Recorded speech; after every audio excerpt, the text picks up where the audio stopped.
Well, good morning, good afternoon, and evening to wherever you are joining us from on this webinar, Unlocking the Power of Nature-Based Solutions and Indigenous and Local Knowledge in Humanitarian Action.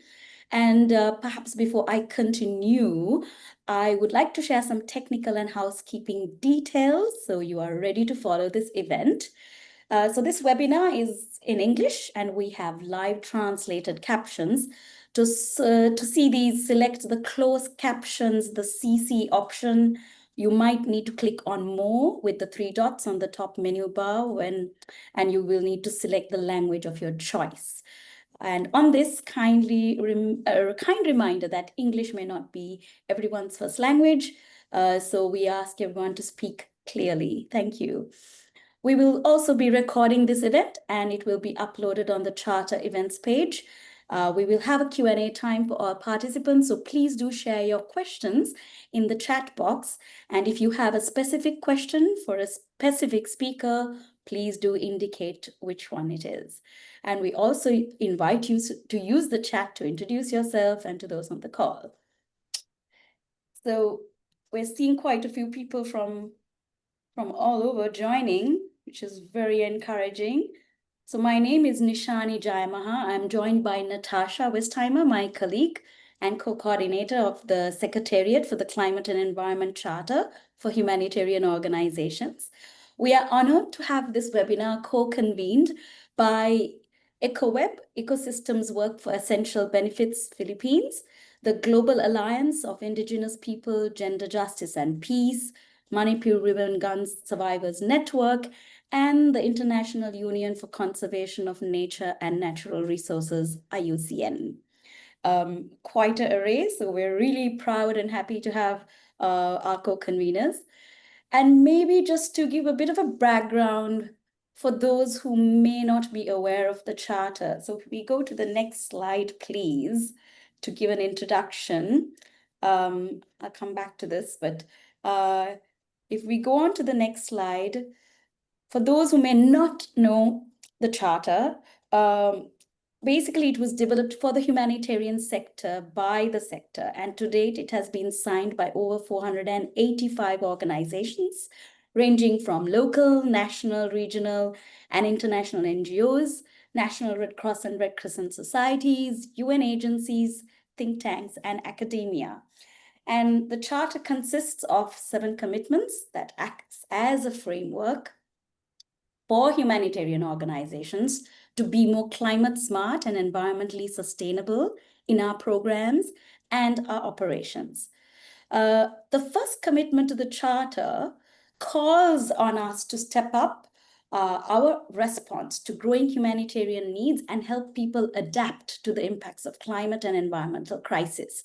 And commitment number 3 calls on the humanitarian sector to embrace leadership and experience of local actors and communities to not just learn from local, traditional, and indigenous knowledge, but to also place it front and center when it comes to action related to mitigation, adaptation, and including nature-based solutions.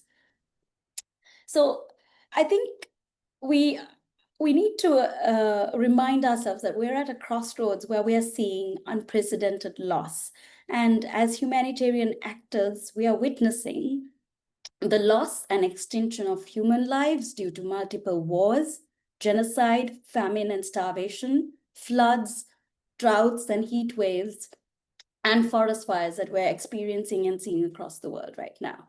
And at the same time, we're also experiencing an alarming loss of biodiversity and nature that sustains us, and deepening people's exposure to natural hazards, climate shocks, reducing access to safe and sufficient natural resources, and undermining the foundations for recovery and long-term resilience and development. And these pressures are most acute in fragile and conflict-affected settings, especially where most of us on this call are working in, and not only due to climate impacts, but they're also exacerbated by prevailing social and political tensions. And this reality is due to our own negligence and through deliberate ecocide extraction, the destruction of our ecosystems and of our planet that we call home. And it's also good to be reminded that Indigenous people and local communities are often on the front line of this devastation and of these intersecting crises. They are also vital knowledge holders and leaders in responding to them, often the first to act and the last to lead. Their traditional ecological knowledge, spiritual and cultural relationships with the land and community governance systems offer crucial insights for climate adaptation, peacemaking, and disaster risk reduction. Working in the intersections of humanitarian, climate, and environment action, honestly, these are depressing times to live in, but there is always hope, and that is something we need to keep alive. Where leaders and governments are failing us, hope comes from millions and billions of communities and local actors, Indigenous people, first responders, aid workers, youth, and people who are trying to make a difference on the ground by risking their lives through local action to save people, nature, and the planet. And one way in which humanitarian sector is stepping up its efforts to protect, sustainably manage, and restore ecosystems is through nature and ecosystem-based solutions. If we can invest in locally led response and ensure meaningful and inclusive participation and leadership of local actors and people we serve, then we meaningfully harness nature-based solutions, especially in areas where traditional ecological knowledge is deeply embedded. So we as humanitarians, we have a role to play. And during this webinar, if we go on to the next slide, we'll see the objectives. We are hoping to deepen the understanding of how nature-based solutions and indigenous and local knowledge intersect in humanitarian settings, as well as how these approaches can support in building community resilience to climate shocks.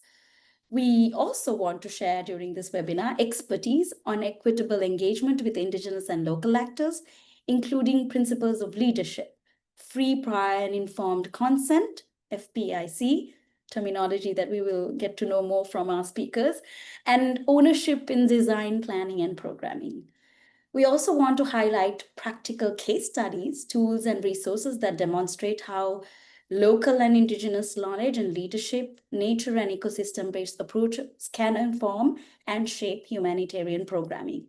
And last but not least, we want to also explore the challenges and opportunities faced by Charter signatories to integrate nature and ecosystem-based approaches and Indigenous and local knowledge in programming. It's not easy. So, it's also looking at including access to resources and funding for locally led climate and environment action. We know we're trying to cover a lot in, two extremely broad and quite complex themes during this webinar. And we know we are not going to do justice to either of these topics in full. However, through this webinar, we will try our level best to highlight the importance and the urgency that is required for us to go beyond just life-saving assistance and step up as humanitarian actors and donors to do better in ensuring that we are integrating and mainstreaming nature-based solutions and Indigenous and local knowledge into our programming to save lives and our planet that we call home. We will start this event, and that's where the agenda slide comes back to. So we'll start this event by unpacking nature-based solutions and Indigenous local knowledge.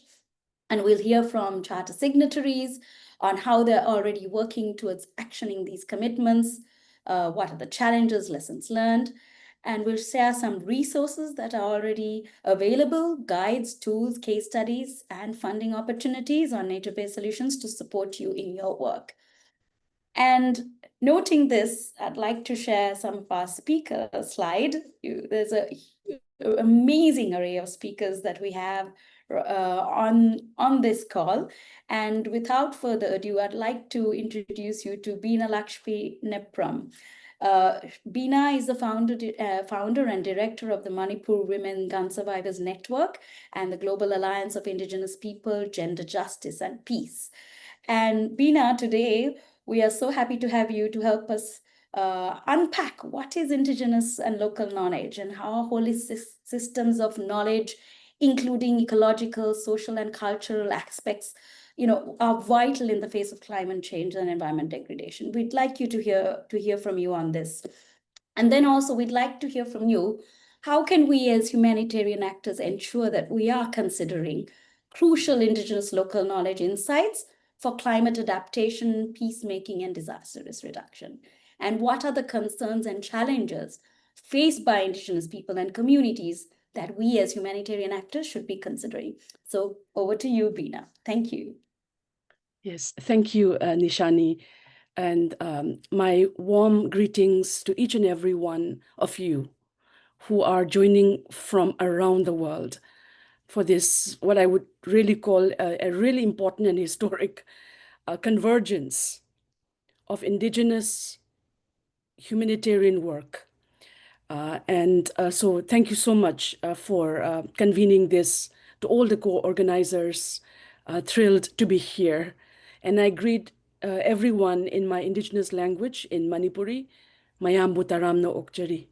I pay my obeisance to each and every one of you who are here in this Zoom room, for being who you are and for bringing your life's work and your commitment towards a larger cause beyond yourself and ourselves. So thank you. Today's webinar is really significant. This is the first time that we are interfacing between Indigenous knowledge, conflict, as well as humanitarian work. It is something which is bound to happen. In fact, this is going to define the next 5 to 10 years of work, believe me, because we are working on this every single day. So a little bit of why this is important. I come from Manipur, and I see people from India joining the call today. Manipur is one of the most beautiful parts of the world, part of 36 biodiversity hotspots in the world. We even have a Ramsar wetland site called the Loktak Lake. I mean, one of the most beautiful. I mean, I hope one day you come and visit us. But it is also a place where one of India's entrenched conflicts is currently going on. So on one hand, we have this absolutely stunning biodiversity hotspot. And on the other hand, we have one of the world's largest democracies' worst conflicts happening right now. And so we are, as Manipur Women Gun Survivors Network, one of the co-sponsors of this event today, we are grappling precisely with the topic that we are dealing with. And let me explain in the next 2 minutes why. We thought what is happening in our homelands, whether it's in Philippines, Guatemala, whether it's Sahel, Sudan, Papua New Guinea, or in Manipur, we thought these are like singular events which are only affecting one part. No, it's a part of a global pattern. And according to our research, we found out that 80% of the world's conflicts, 80, are happening in biodiversity hotspots where Indigenous people live. 80%. Currently, there are 107 conflicts happening in the world today. Many of you whom you will know from newspapers or websites or whatever, but there are other conflicts which we do not hear of. And yet there is immense humanitarian crisis going on, and we have not even begun to respond. Everyone rushes to Ukraine. Everyone talks about Middle East. Everyone talks about what's happening in Sudan. But there are, can you imagine, 100+ other conflicts and humanitarian disasters which do not reach us in our parts of the world.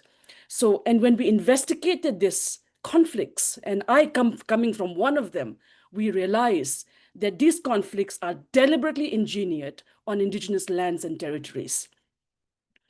So for us, peacemaking, for us, it is when wars happen, the greatest conflict, crisis is not just human beings, it's also the environment.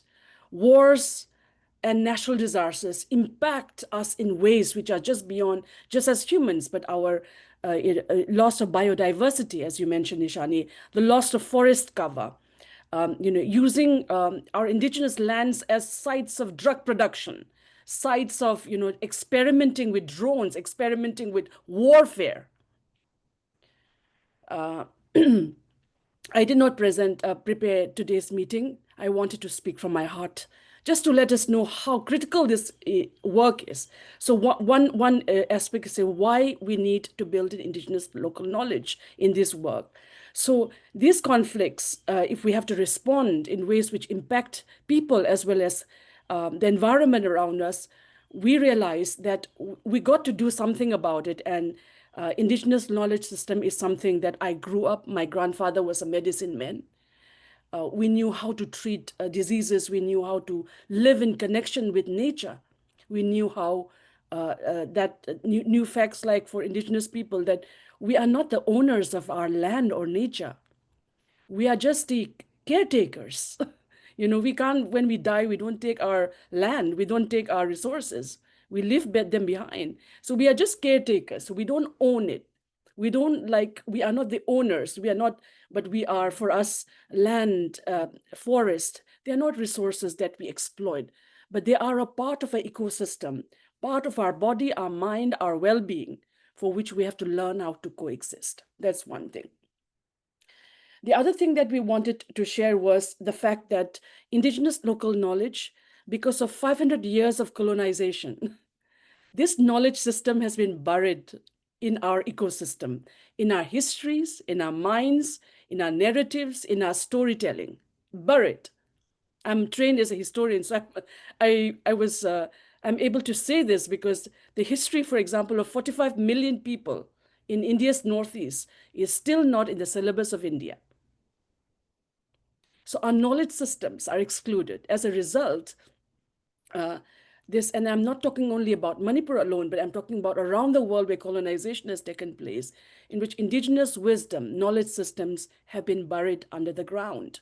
As a result, one of the very important work that we are doing is a process called indigenous peace building methodology that currently research is going on in 7 socio-cultural regions of the world as we speak, to be able to share with the world about what are we missing. And I'll just give 3 examples of why this matters. The Maori people in New Zealand fought for over 160 years to get legal rights for the Whanganui River. Why did the Maoris fight for 160 years to get legal rights for the Whanganui River? Every human civilization, indigenous or non-indigenous, started along river systems. 70% of the human body that we all are consists of water. So if we destroy waterways, if we destroy our environment, our rivers, we're destroying ourselves.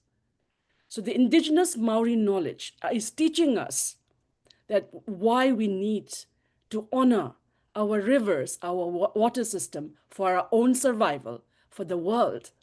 So this is one very concrete example I want you to take home with, and how different knowledge systems, which are out there, but it is not in our sociology textbooks. It's not in our training in humanitarian concerns.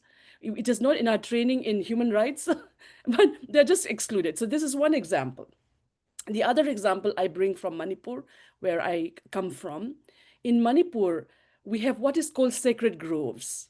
What are sacred groves? These are forests that indigenous people in Manipur worship, because we worship nature. We worship Sanamahi. We worship nature. So for us, before we cut a tree, we worship. We apologize. And if we have to, for example, to make a boat, we cut a tree, we apologize, and we plant several more trees to compensate for the loss that we have given.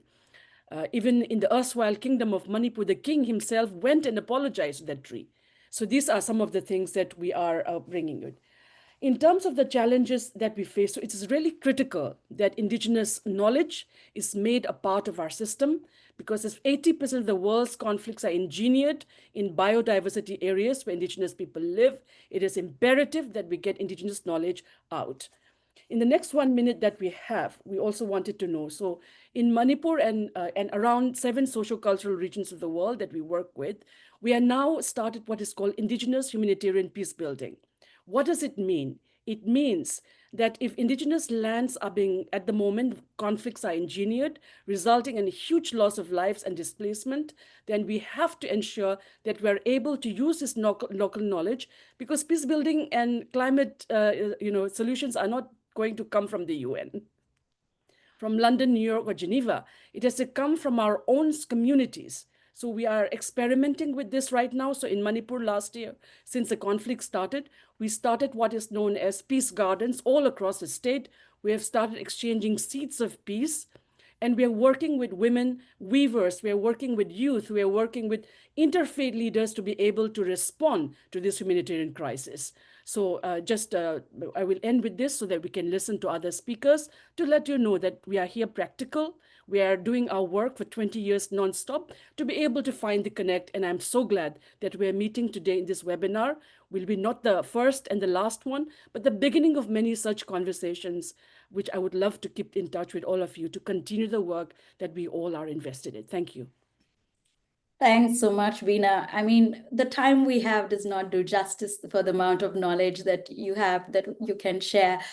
We'll come back to you because there are so many. I'm sure we'll have questions coming in, and please do share in the chat questions for Veena on the work they're doing and some of the work and some of the concepts that she shared with us.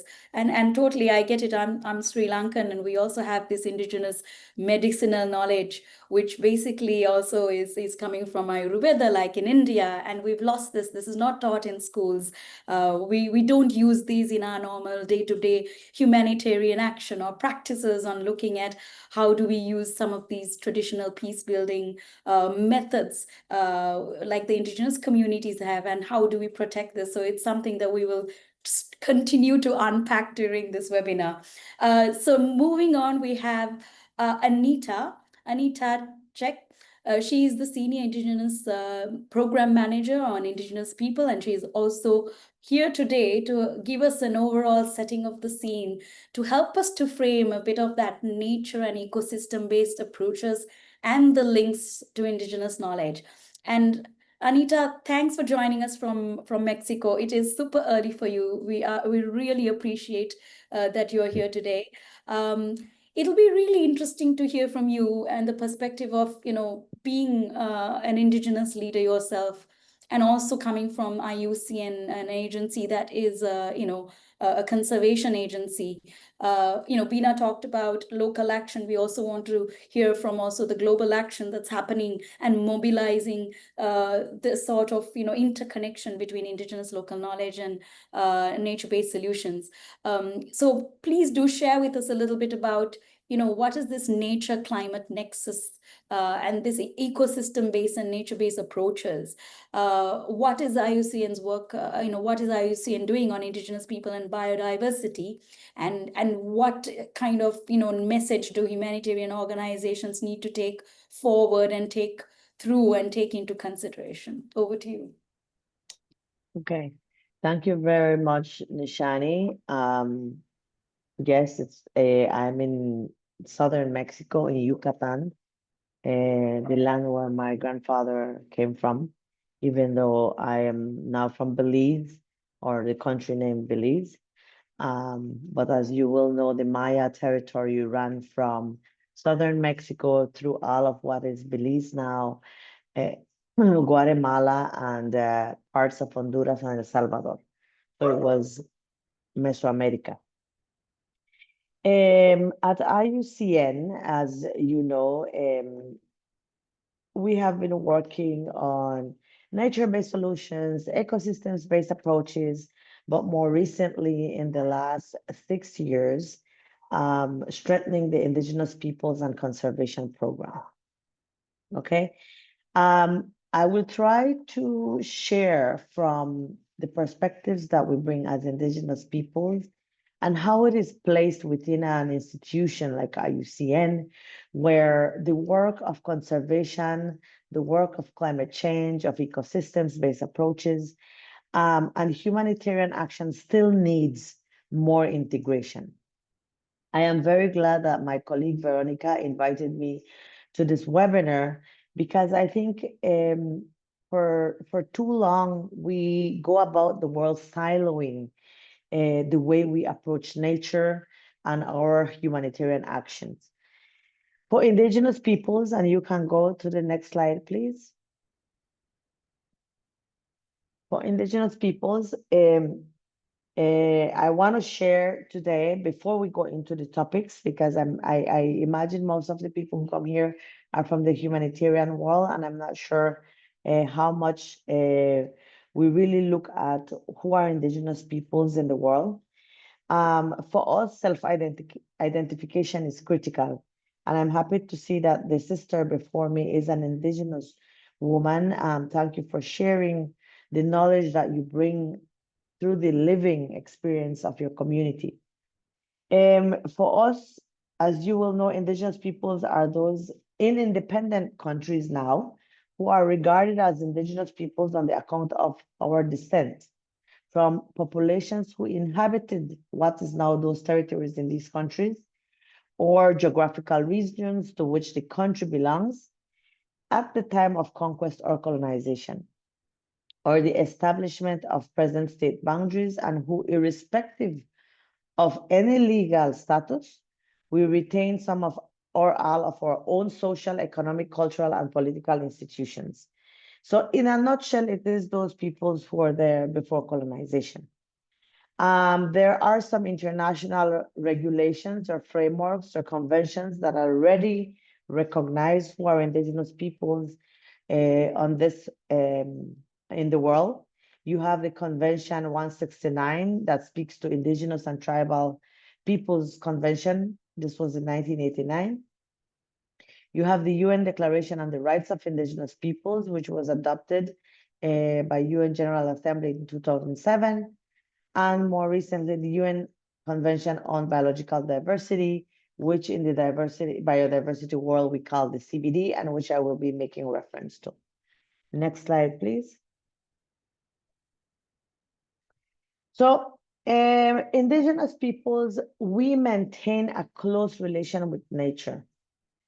We have a unique worldview, which we call our cosmovision. And as the sister previous to me mentioned, we have a rich traditional knowledge, and not in a vacuum, but it is a knowledge that is a system of knowing, a system of relating to nature, a system of caring for Mother Earth. Why is this important when we're looking at concepts like nature-based solution and ecosystems-based approaches? Well, in a nutshell, if you look at the IUCN definition of nature-based solutions, these are actions to address societal changes through the protection, sustainable management, and restoration of ecosystems, providing simultaneous benefits to both human well-being and biodiversity. If you look at the way of lives of Indigenous peoples, this is exactly what we've been doing for millennia. Relating to nature in a way that where we don't silo nature and the impacts of climate change. We don't silo nature to ecosystems-based approaches. The way of life of Indigenous peoples, the way we relate to nature, the way we use, maintain nature is embedded in our traditional knowledge systems. For example, in forest communities in Belize, we have unwritten norms that are now customary practices that tell you, one, based on the cycle of the moon, when to cut a tree, when to clean the land, where you will plant, when to clean the land near to your water sources. These are all unwritten norms and traditional knowledge practices that are ecosystems-based, that are nature-based solutions in these very high technical language that institutions like us, IUCN, use, right? What is missing there is the bringing to the forefront that close relationship to traditional territories. And nature, it is key in working these nature and ecosystem-based solutions, because it is Indigenous knowledge that is at the center of how we relate and how we use land. Also, another practice is the practice of planting. In our communities, we still use the moon cycle to plant. If it's full moon, if it's new moon, and same thing for harvesting. Now, this has an impact on the land because we also have to leave a recuperation time for the land. And that leads into the rotational system that we have. So for us, these nature-based solutions and ecosystems-based approaches are practices that we have been doing for a long time, even before these concepts had a name, a technical name. With regards to humanitarian action, next slide, please. What I can say from experience is that when humanitarian organizations come into our communities, it is important for these organizations to take into account that traditional knowledge of how Indigenous peoples relate to nature and to their territories for your actions. I will give you a specific example. During COVID in 2020, our Indigenous communities in Belize set in place community protocols to isolate the communities, to quarantine the communities, and to ensure that we had control of who was coming into the community, to ensure that COVID was not going to hit our communities. Because, well, as you know, the pandemic was disastrous, and it made Indigenous communities, like many other already vulnerable communities, even more vulnerable. The experience that we saw on the ground is that many times aid was coming, but aid was not following the protocols of the communities set in place based on the knowledge that we have in terms of the spaces to use for quarantine, when to move into the community, when to leave the community. And unfortunately, it was one of the humanitarian organizations that did not follow that protocol that brought, for example, COVID into my community.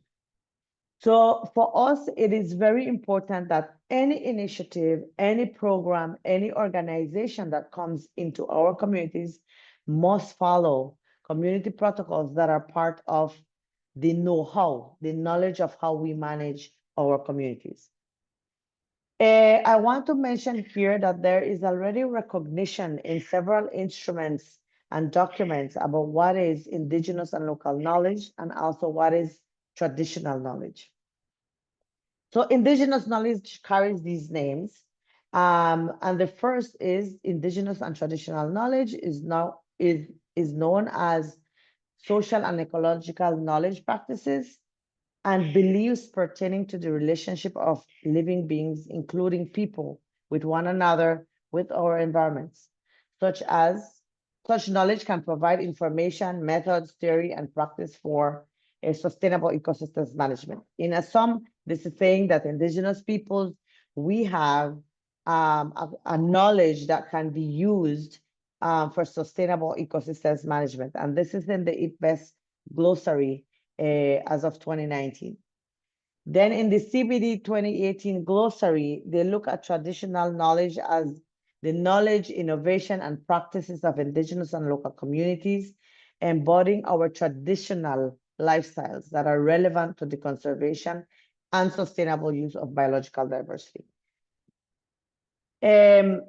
Our Indigenous and traditional knowledge, in IUCN, we have been working towards embedding this hand in hand with Indigenous peoples who we work with. IUCN has an Indigenous peoples membership category, and the Indigenous program nowadays, we have been working on ensuring that every step of the work that we do is led by Indigenous peoples, and at the core and center of it is traditional knowledge. We have also seen experiences where our Indigenous and traditional knowledge plays a crucial role in building the resilience of our communities to climate change. During hurricane seasons, As you will probably know, the Atlantic region in our region is usually hit very hard by hurricanes. In 2020, again, three consecutive weeks, my country, Belize, was hit by hurricanes, and our indigenous communities were very impacted. However, looking at the use of traditional knowledge and the early warning systems that our communities have in place helps our communities to better prepare for hurricane seasons. The resilience capacity that our communities has, however, has been seen weakening throughout the last 10 years because, as you know, the impacts of climate change have either increased or the patterns have changed. So for us, ensuring that indigenous traditional knowledge continues at the forefront, ensuring that this is at the core of actions, and ensuring that all initiatives that we develop as IUCN, especially through our Indigenous Peoples Program, is very important for us. Next slide, please. I gave an example of forest use, and we are working towards ensuring now that we have forest management indicators that are indigenous cultural indicators according to the knowledge we have. For too long, when we're measuring, monitoring and evaluating and measuring the impacts of initiatives in the territories of indigenous peoples, we have been using conventional indicators that don't fit our systems of life. In IUCN, we have been developing our cultural indicators through our Padang Indigenous Peoples Initiative, which is an initiative that we have for biodiversity and climate actions on the ground. Because we have noticed that the forest management indicators that our communities have are signals that indicate how the forest is being managed or administered by the communities based on their ways of life, their traditional practices, the knowledge that they have, and the customary practices of forest use in their communities. Next slide, please. So for us at IUCN, IUCN has been slowly moving towards, I think not as rapidly as I would like to and as indigenous people would like to, but the changes are there. Recognizing that there is an intrinsic relationship between climate change and biodiversity loss. And this is where Veronica's work and my work intersect, the climate, nature, people nexus, ensuring that we don't continue to silo climate action, biodiversity action, and indigenous peoples separately. We are using the indigenous worldview of integral approach to ensure that our program of climate nature nexus is responding to the real context of indigenous peoples on the ground. Also, we at IUCN have come to recognize and acknowledge and work ensuring that when biodiversity is maintained, ecosystems are better prepared to cope with climate change. We have been seeing that from the experiences on the ground. And then when biodiversity is lost, ecosystems lose their resilience to climate change. Yeah.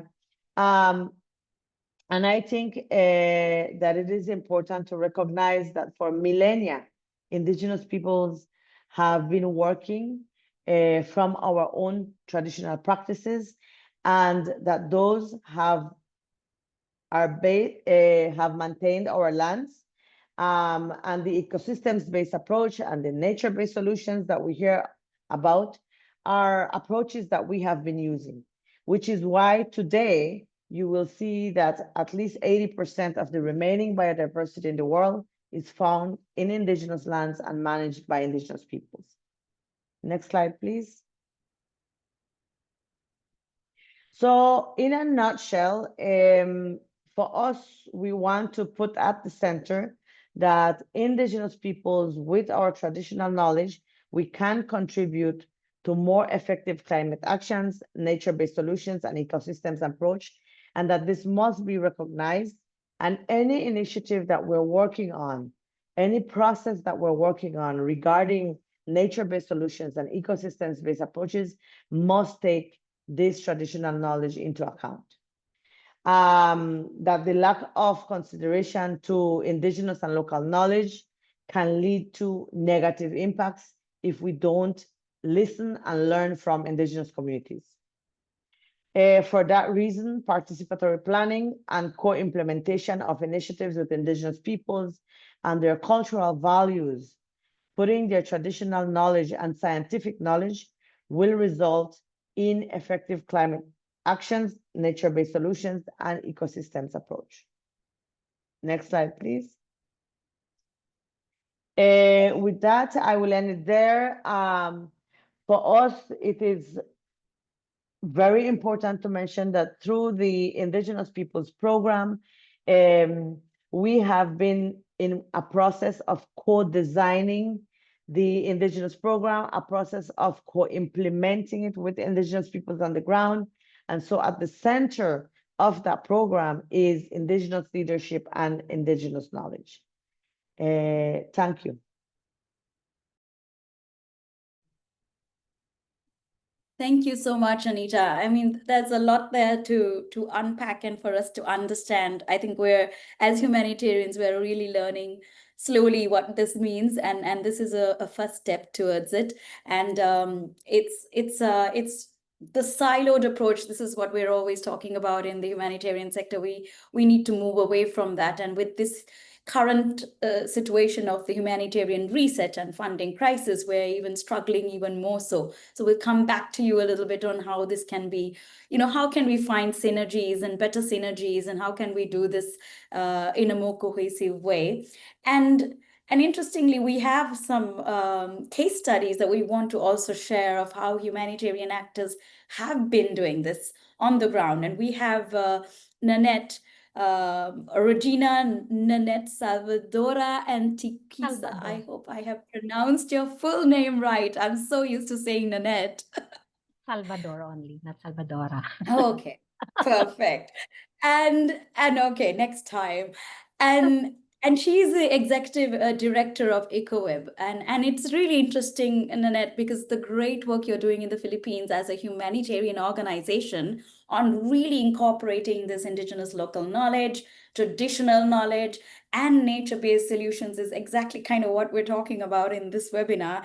And to hear that this is happening on the ground by a local organization like yours is so motivating. And this is why we want to share, could you share and let us know how you as a local national organization is working in this intersection, this not siloing the approaches but really bringing it together? And what are some of these approaches that you're putting into practice so that communities and indigenous local people are actually part of the decision-making and resilience building process? And then also, it'd be really good to know how are you advocating with government on ensuring that this sort of nature-based solutions and indigenous local knowledge is really incorporated and then they're part of that decision-making process and policy at national level or local level. So over to you, and really looking forward to hearing from you. Thank you, Nishani. And yes, thank you to Climate and Environment Charter for this opportunity to share our experience in working at the intersection of indigenous local knowledge and nature-based solutions within humanitarian action. And of course, the nexus action, humanitarian development. But first, greetings to everyone. Good day, and wherever you are, good evening from the Philippines. Yes, at ECOWEB, our organization, we are a humanitarian and development organization in the Philippines. And as an organization, we believe that indigenous local knowledge and nature-based solutions are not side components of resilience programming. They are the foundation, especially in working with indigenous communities. They are at the heart of how people adapt, recover, and thrive. That's based on our experience. And today, I will share stories and lessons in our work with indigenous peoples and vulnerable communities in the Philippines, showing how indigenous local knowledge and nature-based solutions are transforming lives, strengthening resilience, and shaping more inclusive humanitarian nexus actions. Next slide, please. ECOWEB started as a local organization, really very local, committed to empowering indigenous peoples and marginalized communities. Over nearly 2 decades, we have grown into a national organization, developing approaches that link food security, poverty reduction, ecosystems protection, climate action, peace building, and humanitarian response. Our Nexus programming deliberately connects these areas because crises are never isolated. Poverty, conflict, disasters, climate risks, and governance issues are intertwined. We have seen that on the ground. And through ECOWEB projects, I would be sharing some of these projects that we have. So like we have this Indigenous Peoples Resilience Project, we have Green Fiber Project, and we have also this formation of production yields and social enterprises in indigenous communities. Some of these projects. So we have seen how this, the community resilience being strengthened through these interventions. Not only through short-term aid, but by protecting livelihoods, safeguarding the environment, and enhancing tribal governance and their engagement with the government. And even in humanitarian crises, through this approach that we are promoting, called that survivor and community-led response crisis approach, and with the provision of flexible microgrants. This is really key, and so we provide this to community groups. We see with this approach and with the flexible grants, we see communities lead and drive their own recovery and resilience actions. So this Nexus approach is illustrated in the stories that I will be sharing today. So I have 3 main stories. Like one is on abaca farming as both livelihood and climate solutions. Second, about women-led forest conservation. And then third, blending these indigenous knowledge systems with science and technology. So yeah, first, this, I'd like to share first on this abaca story. So for those not so familiar, but yeah, pretty sure that many of you are already using a product out of this. So abaca or Manila hemp is a plant native to the Philippines. Its fibers are globally recognized as among the strongest natural fibers used in ropes, tea bags. So if you are drinking tea, so tea bags, specialty papers, textiles, and even automotive composites. So the Philippines supplies about 85% of global demand, with abaca increasingly valued as biodegradable alternative to plastics and a contributor to circular economy. But abaca is more than an export commodity. For indigenous communities, it has cultural and historical significance. Its resilience to typhoons, ability to grow in marginal soils, and preference for tree shading make it an ideal nature-based solution that in restoring land, maintaining forests, reducing disaster risk reductions, and providing stable livelihood. In Haigoonon ancestral domain, for example, so in these communities, there are communities that are pressured by mining interests. And even then, there are still those who choose abaca instead. And one of them are the farming family of Michael. So you can see in the picture. And so with her wife, Rusi, who led their community to expand abaca production, supported by ECOWEB, their initiative doubled income while preserving forests. Today, abaca not only shows potential of shielding their ancestral domain from exploitation, but also positions indigenous peoples as contributors to global climate solutions. To strengthen our abaca-based programming, we organize production guilds where abaca farmers share knowledge, strengthen collective action to be able to negotiate better prices, and also access to technology and support from the government. So as you can see in the picture, it's actually like with the national government, the Philippines, in the there in the launch of our project. And under a green fiber project, a renewable energy-driven abaca processing facility is now being established, aimed to strengthen collective power of abaca farmers with government support to reduce costs, add value, and lower carbon footprint. Next slide, please. And next slide, please. Yeah, so another story comes from a Manobo woman leader, Bai Marilyn. So in an ancestral domain, that overlaps with the Agosan Marsh Wildlife Sanctuary. It's a national government-regulated sanctuary where communities face overlapping land use restrictions and pressures from also timber poaching, logging, and other external actors. Marilyn challenged destructive practices by persuading her neighbors, including former timber poachers, to shift from tree cutting to harvesting forest fruits like libas. She led the creation of a women-driven jam-making enterprise that grew into a conservation livelihood initiative. So this initiative encouraged communities to plant more fruit trees and diversify forest resources. This shift helped strengthen food security while revitalizing indigenous governance under the political structure of their community. Despite challenges posed by protected area regulations and posed also by government. So they're actually like kind of a complex situation in their community. But through women's leadership, traditional knowledge, and cultural influence, the community reframed forests not as timber sources, but as ecosystems providing food, biodiversity, income, and resilience. And this is indigenous local knowledge driving nature-based solutions, rooted in Manobos people's right to self-determined development and ancestral domain protection. Next slide, please. And as in Agusan, part of Mindanao, so the IP communities all face frequent climate shocks. Traditionally, they relied on observing natural signs and ecological indicators. But climate unpredictability has outpaced these practices. So with support from ECOWEB and local governments, so we have established this automated weather station to install that. And we also complemented the effort by having this climate field schools and DRR education. These tools provide real-time rainfall, soil, and temperature data to guide planting and harvesting, while indigenous ecological knowledge continue to inform decisions. So in one community, Jubilin, as you can see, Jubilin Mondihar became known as Walking Pag-asa. So after the name, Pag-asa actually is the name of our National Weather Bureau. Because she shares the auto weather station or the weather forecast data with their fellow farmers in the community. So in Filipino, Pag-asa also means hope.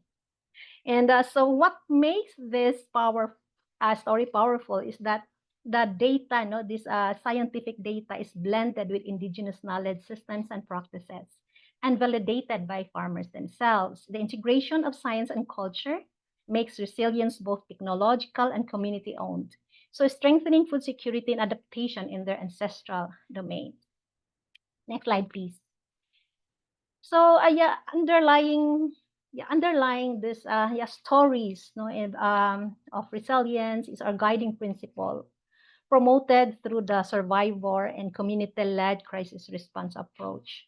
Through this approach for ECOWEB, communities themselves identify priorities, design solutions, and manage resources, even in humanitarian crises. So this shifts power directly into their hands, the hands of people, communities affected of crisis, embedding the indigenous local knowledge and nature-based solutions in the recovery and resilience strategies.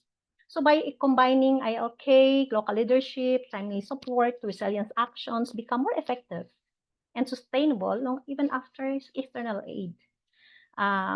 Through the SLR approach, supported by flexible microgrants. So I'd like to, flexible microgrants, this is really key.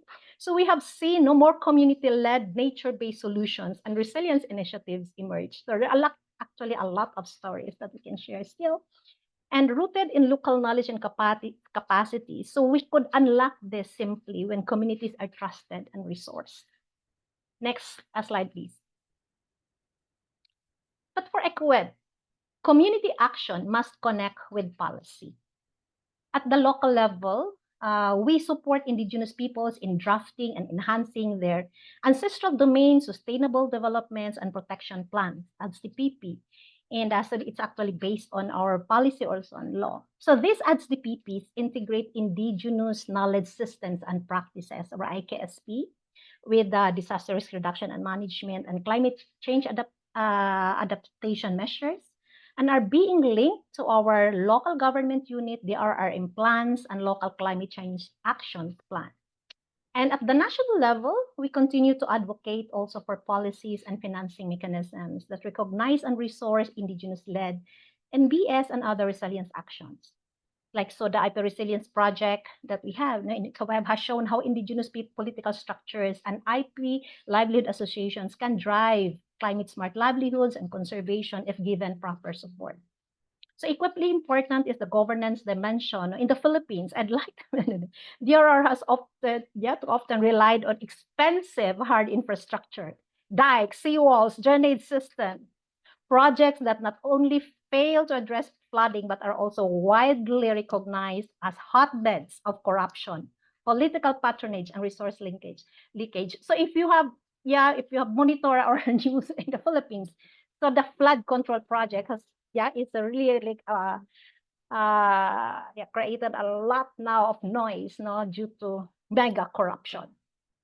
So these top-down projects frequently divert public funds, enrich contractors, and leave vulnerable communities unprotected. Nature-based solutions offer a more sustainable alternative, restoring wetlands, food security, and biodiversity, and empowers Indigenous peoples as stewards of their ancestral domain. Investing in Indigenous or community-led nature-based solutions not only strengthen resilience, it also promotes transparent, accountable governance, where resources truly benefit people, ecosystems, and future generations. Next, please. So to close,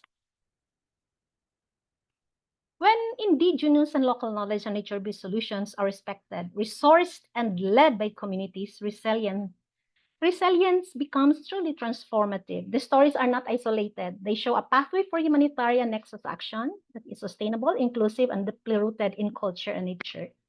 Because resilience grows strongest for us when it is rooted in culture, nature, and just and accountable governance. Thank you very much. Thank you for listening. Thanks so much, Nanette. And I see even on the chat already, people are saying how inspiring to hear some of this work you're doing and the work ECOWEB is doing.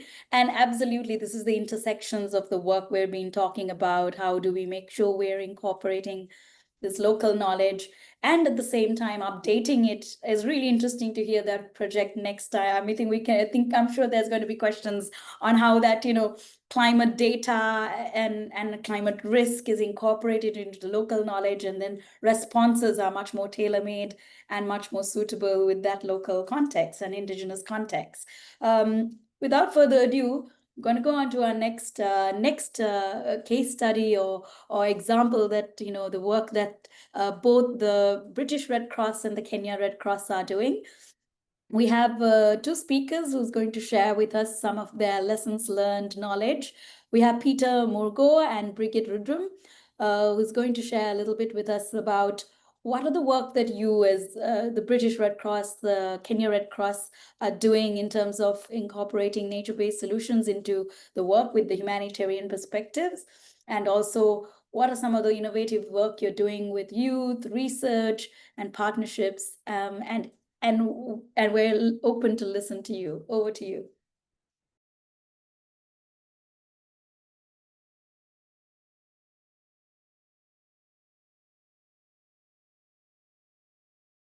You're on mute, Brigitte.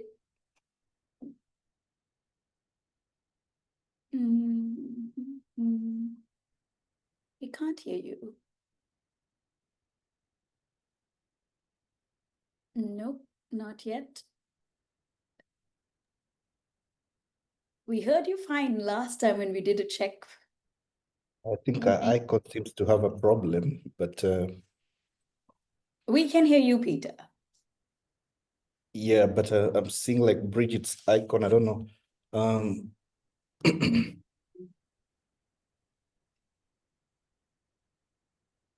Still can't hear you.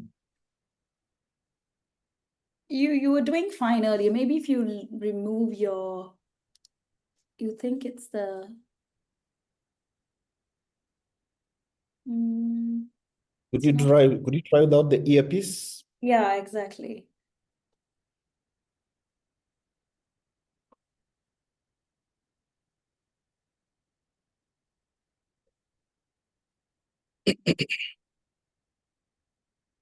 No. Okay, now.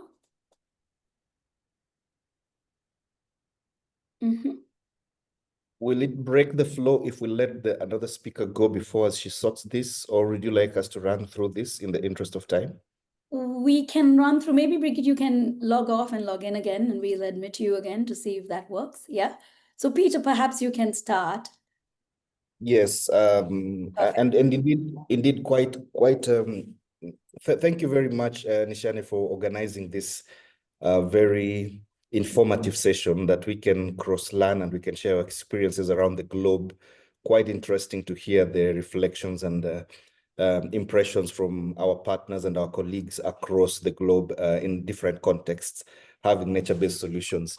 Salutations from Kenya, and allow me to start with one of the famous quotes, our heroine, a woman who led on environmental work, a former deceased Nobel laureate, the late Professor Wangari Maathai. You all environmentalists must know her, who said one time that nature is quite unforgiving. If we mistreat it, it will come back one time and bite at us. That is the core and the center of environmental conservation work that hinges us. But Kenya Red Cross, British Red Cross, and WWF have all been in a partnership that has been doing some work around nature-based solutions and in a localized perspective. And this has enabled us to really make some gains at the local level. So I will allow if Bridget is able to speak now, because we had organized such that we build our conversation around giving the broad perspective. Then now we come to the local perspective. Bridget? We still can't hear you, Brigitte. Still can't hear you, and you had unmuted. So I'll just go through it, just in the event that she manages. Maybe, and so since we've been doing this piece of work together, I can just run through it. And that one of the key things we've been trying to do as a movement is to make sure that we have locally led solutions. We are thinking about nature-based solutions, and the British Red Cross's commitment. British Red Cross is a partner national society for Kenya Red Cross, and we work together. We are aligned in some things, and the lens we look at it is locally led. The issues of gender responsive and age that is coming into it. And then we try to think about the fragile and conflict affected settings. How are those settings addressed through the lens of nature-based solutions?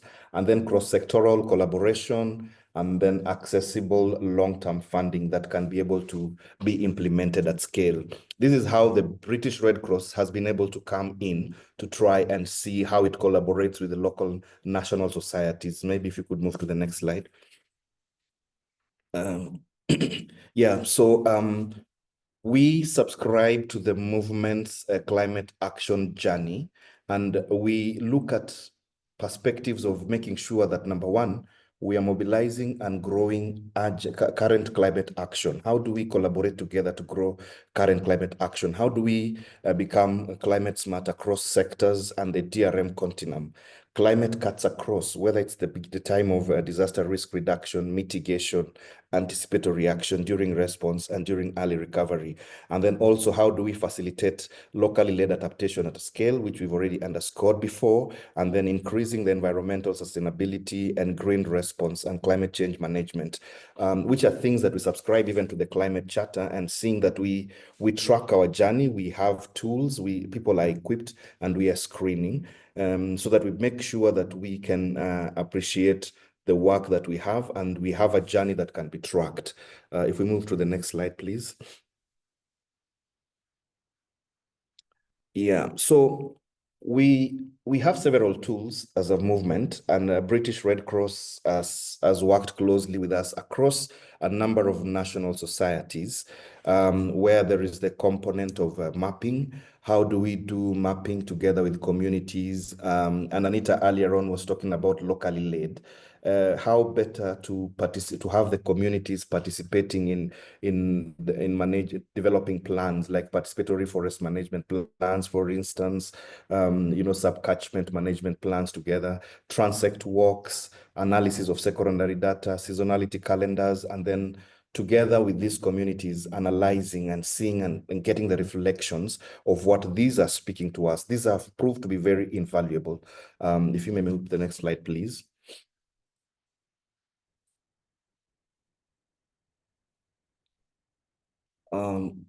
Yeah, so, and then also on partnerships.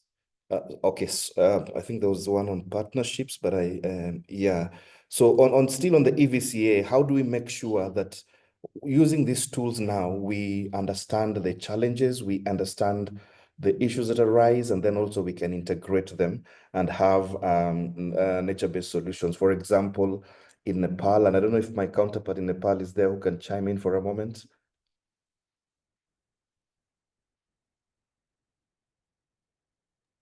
So we'll just move to the next slide. We'll just move to the next slide. So innovation, we have a very big appetite for innovation, the British Red Cross, the Kenya Red Cross. And how do we leverage new technology? How do we leverage new methods and ways of doing things to really improve? And that's why we have cross-sectoral partnerships that now can allow us to look at locally led adaptation. We have issues around why adapt, that is majorly for the youth, tools that we've made for them that they can appreciate their nature, they can appreciate their environment, they can be champions and can be at the forefront leading, using those tools that we are making it trendy for them, something that they can enjoy doing, and they're very happy, and then they become champions also in their communities. And this also has seen us have them at the forefront to be able to lead some of these conversations at the grassroots levels. It is very strong when youth are the voice and the mouthpieces, whether it's at school, where we have in school programs, whether it's in campus and in the community settings themselves, where the youth take lead. So we also participate in issues around research and at the local and the global level. We try to understand the issues that arise. We try to see approaches where we can do research with learning institutions and academia. For example, Kenya Red Cross has now the International Center for Humanitarian Affairs, under which we look at some of the research pieces. Recently, in Kenya, for example, we're doing the human-centered design thinking, where we're trying to come up with solutions that instead of using the plastic bags, how can we use naturally made materials that are biodegradable when we are growing trees, as we develop tree nurseries and seedlings. If you could move to the next slide, please.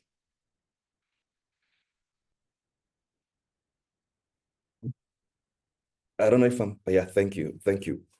So what does it felt like working with the communities in the Kenyan context? So how then do we cascade down from the global, from those framework and tools that exist from a global perspective? Walk with me into a small context in a place called Lamu in Kenya, where we have the Lake Kenyatta catchment area that KRCS is implementing a project in collaboration with the WWF Kenya, WWF UK, and the British Red Cross. So we have them Kunumbi mangrove selected. If you look on your screen, I believe it will be on your right. This is the catchment area that we are doing some work around an ecosystem restoration and protection in Lamu County. And we selected 3 key objectives that is indicated in the next slides of the Lake Kenyatta catchment area, that we are seeking to support the communities to undertaking nature-based solutions. So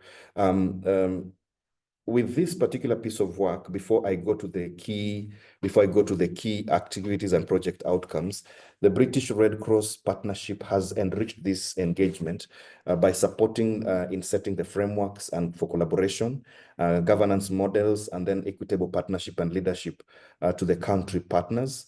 As a steering group, because being a tripartite, British Red Cross has been able to support us to have like a coordination mechanism, the hub, whereby we have regular review of the projects to look at the objectives, to analyze, are we on track? Are there things that need to be adjusted? And then what is the strategic appetite? How are we growing this piece of work? do we need to do some things? And then where we need to have on-the-go decisions on new funding opportunities. British Red Cross has been very helpful to us because they've been looking out there. They've been able to see opportunities and they've been able to come back to us and say, there are these opportunities.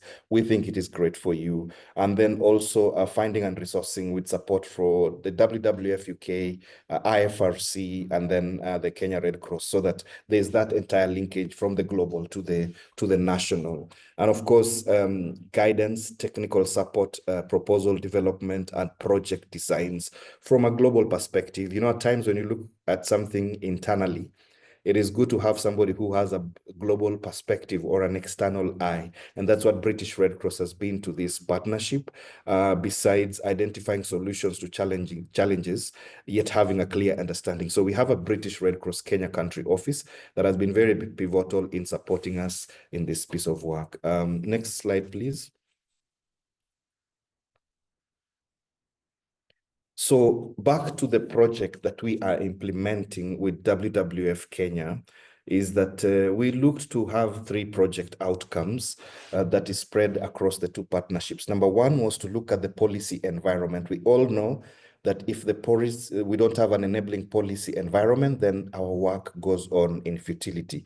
So one of the things that we sought to do in this project is to have NbS related policies to be in place and integrated into the national and county level legal frameworks. We wanted to ensure that targeted ecosystems are restored and protected, and we wanted to ensure that communities have increased adaptive capacity to natural and anthropogenic shocks, and hence this project activity object outcomes to the selected area that we saw before. So as we move on to the next slide, you will notice that we were keen to implement these activities from a joint approach. And what did this mean for us? One would wonder what brings WWF, a purely conservation institution, with Red Cross, for example, a humanitarian movement that looks like it is just a response-based organization.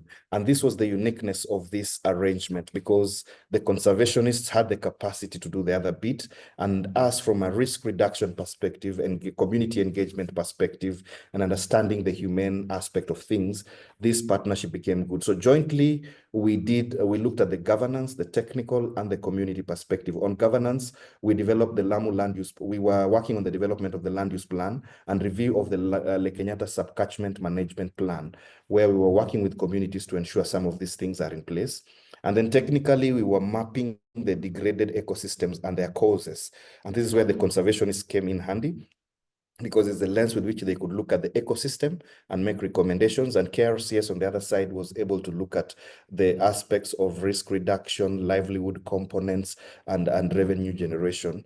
And of course, we mapped out restoration of the project sites and then joint trainings on the relevant organizational approaches and tools. For example, community engagement and accountability frameworks, environmental social safety frameworks, and disaster risk reduction methodologies. At the community level, we had to do project inception. We had to do a baseline survey to understand the needs, for example, on nature-based solutions, their perceptions on nature-based solutions, their perceptions on ecosystem restoration and existing frameworks. And then also we sought to strengthen the community engagements and accountability, which included documentation and human impact stories.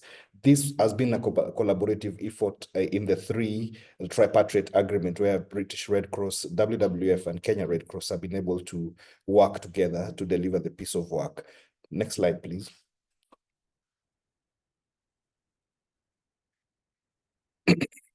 So there are a number of valuable lessons that we have learned.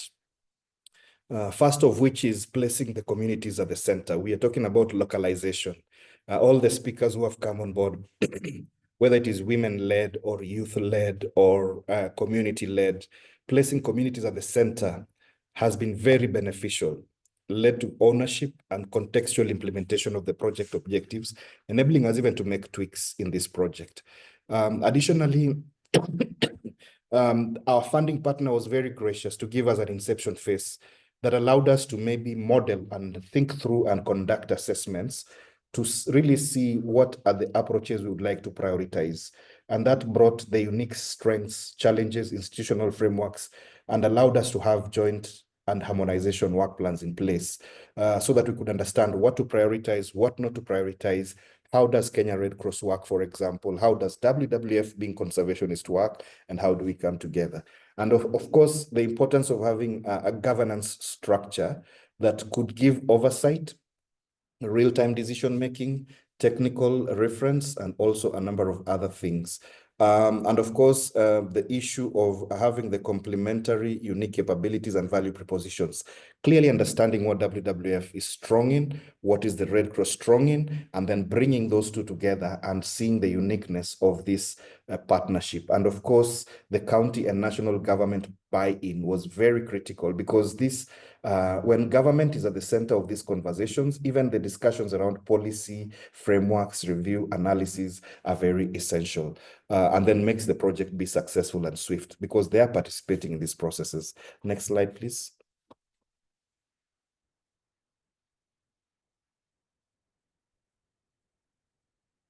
So we are currently completing some of the activities, of which is working with the teams to do the county spatial plan. On the restoration, we are working with the communities also. We did plant mangroves in the month of June, July, taking advantage of the rains, and now working with community where we have 10 hectares under growing and 260 under ecosystem protection. So we are doing both restoration and protection, and we are working on engagement meetings with the communities and other county stakeholders, looking at a sustainability approach and long-term so that they can continue with some of these activities. Also currently ongoing is finalizing the nature-based solutions related policies and briefs, and after which we shall do a dissemination. Currently there is a team in Lamu, both policy, the county governments, stakeholders who are currently meeting to do a number of conversations around these related policies. And then development and Peter, I'm sorry, Yes. we need to move on because we have two more No problem. Thank you. I could not see you, so but thank you. This is just about it. So we sincerely appreciate, and this is the work that Red Cross is doing together with British Red Cross. Thank you, and over to you. Perfect. Thanks so much. I'm going to go directly on to William. William, we're going on to you next. You've been working as the executive director with Sphere and looking at this nature-based and humanitarian context. Much appreciated to hear from you on the work you're doing. And I'm so sorry, we're very much short on time, so we'd like to hear from you. Thanks, Nishani. Thanks. Yeah, I'll make it a little bit briefer. So thank you both you, Nishani and Natasha, for this opportunity. So a brief intro about me. My name is William, and I work with Sphere. Sphere is best known for producing this handbook. Can't see it. And that's it. I told you it would be a brief introduction. So I'm answering a couple of questions. Why are nature-based solutions important in the humanitarian sector? And how are humanitarian organizations already putting the guide into practice? So next slide, please. I'm whizzing through this now. Now, can anybody shout out or name in the chat who wrote this quote? The world will soon be swerving full speed towards a universal climate emergency. The potential devastation of humans and nature makes it blindingly obvious that there can be no human life without other life. This resets the core humanitarian challenge.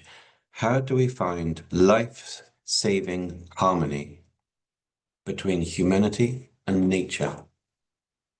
Now, any ideas? Given the amount of time we have, I'm going to tell you. There's Hugo Slim. He wrote a book last year. If you get a chance, do grab a copy and read it. It's very good on the Earth emergency.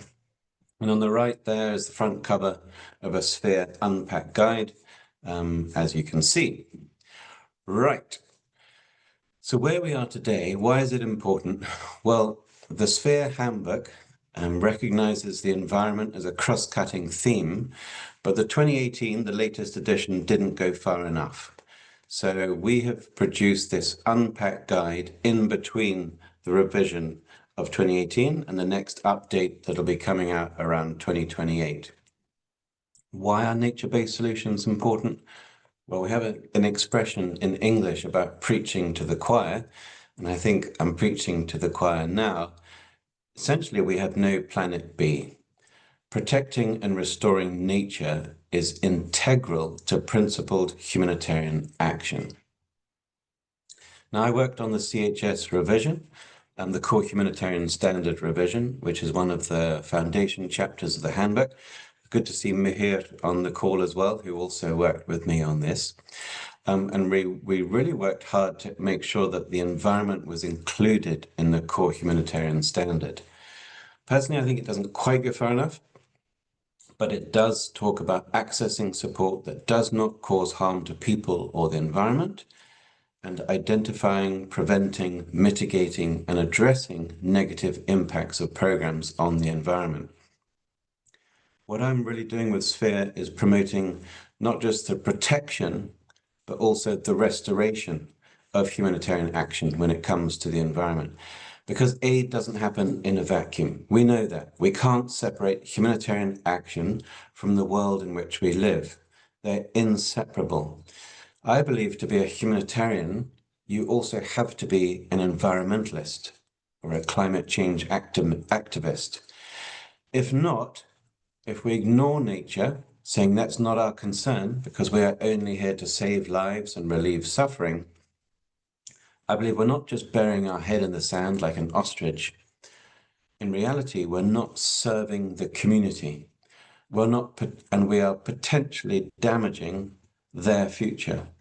So we can't wash our hands and claim to be neutral or inactive bystanders when it comes to planet Earth. Exactly along the lines of what previous speakers were saying. So the conflicts are expanding in the world. In fact, even just in the last 4 years, global conflict zones have grown by 2/3. So the Ukraine, the Middle East, the Sahel, where massive destruction, not only to people, but to nature, is taking place daily. War crimes against the environment. This is why humanitarians need to be working with nature-based solutions. So the Russian targeting of forests, nature reserves, agricultural land, and Israel targeting water supply systems, for example, in Lebanon, it's horrific destruction, and it's going to need restoration both in urban and rural areas, and it's going to demand a green rebuild, a focus on restoration for the future. So what needs to change? So planning for the long term, we need to integrate nature-based solutions into anticipatory, emergency, response, and recovery. And we need to think bigger. We need to move from small-scale interventions to landscape-level approaches. So that slide there is not a good slide for presentation, but it's just an example of one page of the guide. And in a couple of slides, I'm going to share the QR code. I just want to shout out Jen Hoffman, Sarah Henley-Shepherd, and Veronica Ruiz of IUCN, who led the group who co-authored this guide. Next slide, please, and then I'll be wrapping up. So the examples of nature-based solutions in action. So in the Sahel, for example, sand dams, and that bottom right is a sand dam there, capturing rainwater, providing reliable water for communities even in dry seasons. A lot of the work that we're doing actually is based on indigenous and local knowledge and traditional knowledge. The conservation agriculture is a good example. The worst thing you can do with soil is plow it or till it or turn it over. Effectively, you're ruining soil that's taken hundreds of years to develop and that you will no longer be able to use to cultivate your plants. So here's conservation agriculture in practice in a conflict zone. I could talk about that for a lot of time, but I won't. And agencies were also exploring bio-based solutions. NbS, nature and bio-based solutions. Damaged crops, for example, and locally available biomass can be used for phytonutrient mediation, phytoremediation, essentially using plants to clean contaminated soil, water, and air. And that's amazing work that can be done by plants after a conflict in fields that have been hit by missiles, bombs, ordnance, etc.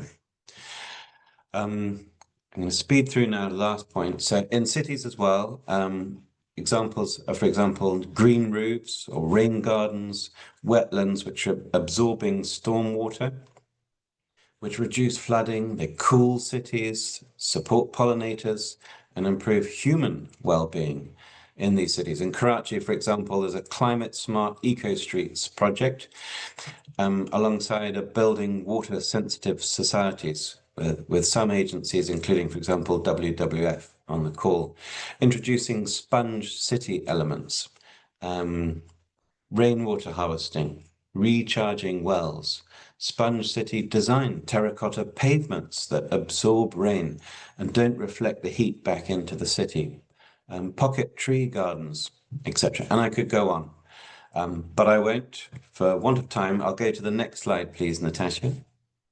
So the Nature-Based Solutions Guide is online. If you scan that QR code, you'll find it on the website, and you can free to download it and free to use it. And I'm happy to talk with anyone about it. I'll stop there because I'm worried about the time. Back to you. Thanks so much, William. Thank you. And so sorry, due to time constraints, we're going to go straight into Stanley. Stanley, you're online. Stanley is a business developer from Princess Margaret Fund, an initiative of the Netherlands Red Cross. And he is here to speak to us a little bit about innovative financing for nature-based solutions related to disaster preparedness and humanitarian action. So over to you, Stanley. Thank you, Nishani, and thank you for the opportunity to share some thoughts today with colleagues here. I did not prepare slides, so I will talk you through, and conscious of time, and I hope people can still shoot their questions, so there's some nice conversation going in the chat box. I will share information later on to be distributed. So the fund is an initiative of Netherlands Red Cross. It is an appreciation of Princess Margriet's long-term dedication to Red Cross work, given as her when she retired more than 10 years ago. The fund is currently led by Lieselot, who is also part of the webinar now on disaster prevention with a focus on nature restoration, protecting nature to protect people, and really see healthy ecosystems to act as the protection of communities against hazards while providing all the co-benefits for livelihood opportunities. We really developed a three-pillar approach that integrates safe community, the work of DRR, healthy ecosystems, the work of nature-based solutions, and economic opportunities where we connect with livelihoods and to help build up the socioeconomic resilience as well. And together with colleagues, we implemented programs around the world. For example, the Green Pearls program in Haiti, funded by the Caribbean Biodiversity Fund and partly by other donors. And these activities, of course, including reforestation, climate-smart agriculture, beekeeping as such. And we worked with the Haitian Combit approach, which is how to work together as a community, and also with local project manager Haitian from origin, side by side with the people in the communities in the rural areas, really honoring ideas about specific plants and species traditional approach. So in the past, we provided funding to seed programs. We supported program design and sought external funding for those programs as well. And now we provide wider support to the International Federation of Red Cross and interested national society on scaling up nature-based solutions. I'm sure that colleagues are familiar with the challenges that we deal with nature-based solutions, especially in the humanitarian context, so I'll keep it brief. Usually the funding priorities goes to disaster response, immediate urgencies. NbS funding is not really comparable and usually not as a priority. We find that it is difficult to package as a product. It is complex as cannot to be really standardized like supply of medical or food items. And it is difficult to really measure impact sometimes besides, tangible trees planted or people involved. How do we measure the avoided losses that really achieved by nature-based solution? And other challenges like quality data, if we have trusted local partners to work with. And it's often the projects can be scattered in different landscape and really small scale. But looking at the bright side, there are opportunities to scale up as landscape and ecosystem really goes beyond national boundaries. We can really see to address issues through a multilateral approach through watershed, through river basins, or the coastline, for example. And partnering with conservation partners, exactly what Peter was saying, like WWF or Nature Conservancy, IUCN, we can really achieve greater synergy and tap into new donors and funding opportunities together as a group. The innovative financing part that I want to share today is a concept that we're developing with several partners within the Red Crescent movement network and external parties. And this idea is a blended finance approach. When we talk about innovative financing, there are different instruments. You can talk about carbon finance, you can talk about insurance, you can talk about catastrophe bonds, impact bonds, etc. And today we're talking about a blended finance that incorporates several of these ideas using insurance, carbon credit, and a trust fund structure. So the idea is called Mangrove Insurance Facility. We want to pilot in the Philippines and then scale it up in the Asia Pacific region. And this project is currently funded by the Global EBA Fund. We want to really support the long-term resilience building and also covering the short-term humanitarian assistance needs and nature restoration during an extreme weather event, extreme typhoon. And Philippines is one of the areas that we identified as priority to look at mangrove restoration along the coastline and against the extreme typhoon. So we are structuring, designing an insurance together with the Philippine Red Cross and partners to identify what are the most important activities to be included in this insurance design. Whether that is food items, whether that is non-food items or cash, for example, in terms of humanitarian assistance, to provide to the communities as a complementary mechanism to what is existing out there. So we want to identify the gaps. How can we provide these support efficiently and effectively before the major funding arrives? And on the nature restoration side, it can come as an indemnity insurance, which is the traditional insurance everyone has. We want to assess the damage after the typhoon, having experts on the ground to look at it, providing a result to see what is the actual need to support the restoration efforts afterwards. So in a nutshell, we want to structure the insurance, we need to pay for it. And for covering the insurance premium, we want to tap into the carbon market. We're exploring right now if it's possible to work in the Philippines on large-scale mangrove restoration project for carbon credit. And partly of that revenue generated would go into paying the insurance premium.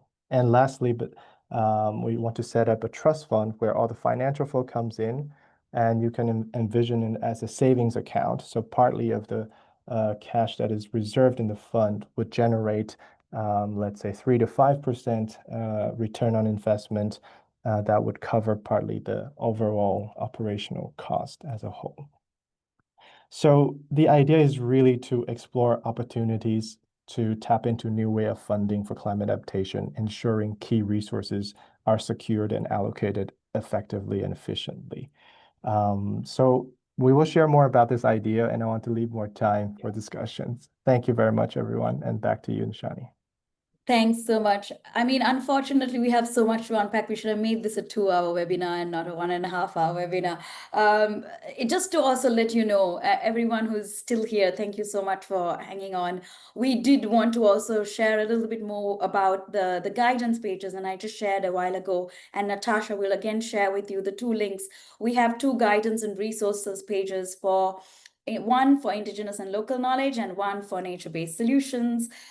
These are, and some of this, what was presented during this webinar, some of the guidance tools, the assessments, these links are already in there, and some of these initiatives. We will share the presentations on our website. We will also make sure the recording is put up on the website, and we will continue this conversation because obviously there's a lot to unpack. Unfortunately, we don't have enough time to discuss further with our panelists and do a Q&A. We saw that some of them were sharing already the Q&A and responding. But one of the things that we will continue is to also have a conversation about alternative financing. And we'll be co-hosting a webinar in early October, and we'll share with you a save the date and more information. We'll be doing this with ECHO, and we will bring some of these alternative funding models that one of it was, what Stanley mentioned, but a few others. But in the order of time, I would really like to thank, on behalf of all our co-organizers, all our speakers who've been on this webinar. There's still so much to learn. I think this is something that we can really continue further. And if anyone is willing to wait a little longer, but if there's we've shared, some of the speakers have shared their input, but one of the things I would really like to ask, and maybe one to Bina as a question, is what are some of the things we can do together going forward, and how can the humanitarian sector contribute going forward on advocacy and working collectively? And Bina, maybe one last comment from you for that. Yes, thank you so much, Nishani.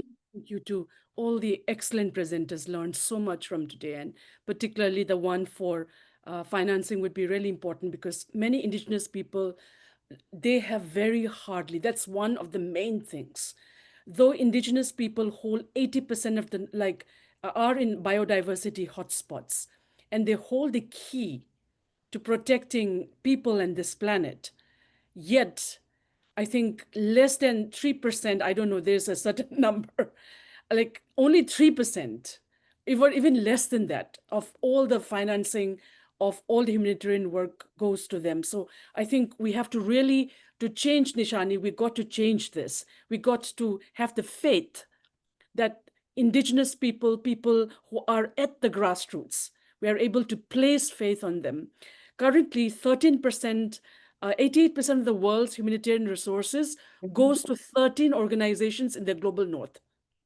So one of my plea to everyone listening today is, let's change this. We can have a more compatible way in which we can start to invest locally. That's one thing.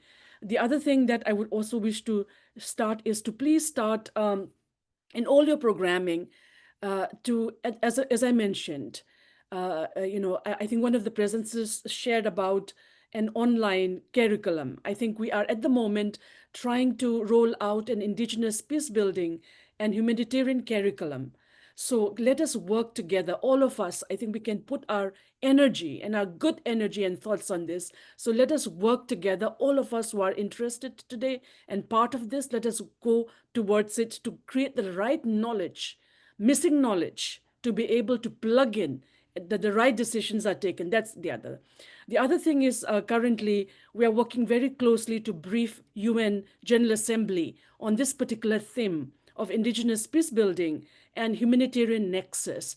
Precisely, as I repeat, if 80% of the global conflicts and disasters are happening in biodiversity hotspots where Indigenous people live, and with an ongoing work for rare earth material extraction taking place in Indigenous lands, there's going to be more engineering of what we call wars and conflicts in many of these biodiversity hotspots.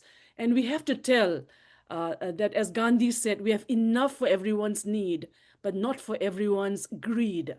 Greed, wars, conflicts, these are what we are, our lives are entangled. So we can, through Indigenous peace building, we have started to engage UN member states as we are engaged local leaders, local youth, local communities, and many others who are invested in this. So I think we have to collectively converge towards this, putting all our strengths together realizing our weaknesses to be able to move forward. Thanks. Thank you so much, Beena. And definitely some concrete actions that we can take forward. And Anita, maybe one last comment from you. Yes, I'm here. Thank you very much. Bina, it's a pleasure to meet you. Hopefully in the future we can coincide again. I hear you, and I want to leave two key messages. One, that in the humanitarian world work, just like any other work regarding or including Indigenous peoples, nature-climate nexus, nature-based solutions, ecosystems-based approaches, we must recognize and respect Indigenous leadership and the knowledge that we bring. Because for millennia, we have keeping Mother Earth healthy. And it is important that this is recognized and put at the forefront of every initiative. And secondly, with regards to resources, it is important to acknowledge that investments nowadays in Indigenous communities must be impactful investments. And what does this mean? It must be investments driven by Indigenous peoples. Resources that come to our communities must be governed by our people. And the response of how these resources are being used must be crafted based on our needs, priorities, and in a framework respecting Indigenous rights. So I will leave it at that. Thank you very much for the invitation. Like I mentioned at the beginning, Veronica and I are super swamped right now, working on ensuring that the first ever World Summit of Indigenous Peoples and Nature, which is themed "Our Knowledge is the Language of Mother Earth," is happening in Abu Dhabi from the 8th to the 10th of October in the context of IUCN World Conservation Congress. It is also the first time ever in 7 years of IUCN that we will have a true home of Indigenous peoples through an Indigenous Peoples Pavilion. And these conversations will be at the core, front, and center of the Summit and Congress to ensure that IUCN continues moving towards embedding Indigenous knowledge as importantly as scientific knowledge in the climate-nature nexus work that we do. Thank you. Thank you so much, Anita. And please do share the link of the World Congress on the chat so people can check it out as well. Sure. And one last word maybe to Nanette, if you are online.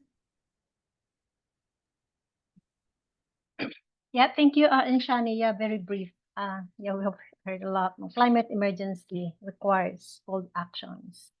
Let's bring this global discussion to local actions. We have a lot of Indigenous local knowledge, capacities on the ground. The nature-based solution is the way forward. Let's resource them, trust the community. Thanks. Thank you so much. I think we basically, you mentioned exactly what we were meant to be saying. And thank you so much for everyone for staying on. We will continue this conversation and we'll put the record on our website. So have a good evening, good afternoon, and a good morning to those who are remaining. Thanks a lot, speakers. Thank you, everyone. Bye. Thank you, everyone. Thank you.